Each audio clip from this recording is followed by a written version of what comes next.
la matinée du 9 août 2023, dans les lieux des arrêts de bus, les étudiants brandissent des feuilles pour exprimer leur soutien à leurs camarades exclus et d'autres suspendus de 2 à 4 semestres par le Conseil des disciplines. Ces 128 étudiants, dont 6 exclus. Pour l'instant, 2 étudiants viennent d'être arrêtés par les éléments de la police au point d'arrêt des bus entre les 2 ronds-points de Walia, non loin de la station de la Vache. Plus de 4 millions de personnes sont désormais déplacées de force par la crise soudanaise.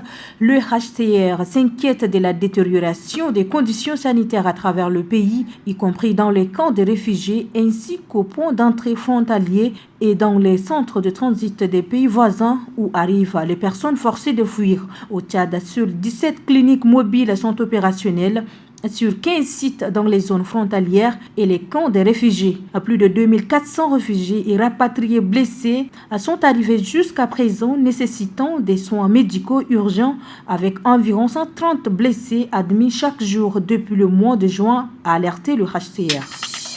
Les gouvernements de transition du Burkina Faso et du Mali ont appelé hier mardi 8 août dans une lettre conjointe le Conseil de paix de l'Union africaine et le Conseil de sécurité de l'ONU à travailler à empêcher une intervention militaire dans la communauté économique des États de l'Afrique de l'Ouest contre la junte au Niger. Les gouvernements de transition du Burkina Faso et de la République du Mali en appellent à la responsabilité principale du Conseil de sécurité de l'ONU, garante de la paix et de la sécurité internationale, pour empêcher par tous les moyens à sa disposition une action armée contre un État souverain dont l'ampleur des conséquences serait imprévisible, ont écrit dans une lettre commune les ministres des Affaires étrangères du Mali et du Burkina.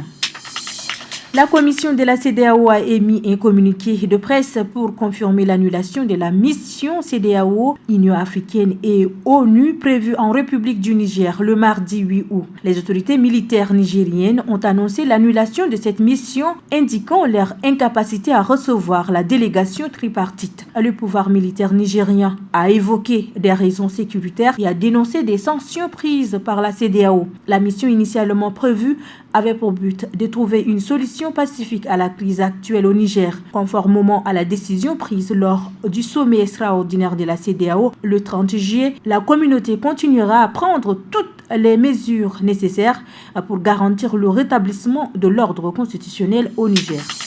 Le secrétaire d'État américain Anthony Blinken s'est à nouveau entretenu avec le président nigérien Mohamed Bazoum. Nous avons parlé au président nigérien Bazoum pour lui faire part de nos efforts continus en vue de trouver une solution pacifique à la crise constitutionnelle actuelle. Les États-Unis réitèrent leur appel à la libération immédiate de Mohamed Bazoum et de sa famille, a déclaré Anthony Blinken sur son compte Twitter ce 9 août 2023. Il faut rappeler que le président Bazoum a été renversé par sa garde présidentielle. Il est toujours retenu en otage alors que de tous les côtés les appels à sa libération se multiplient.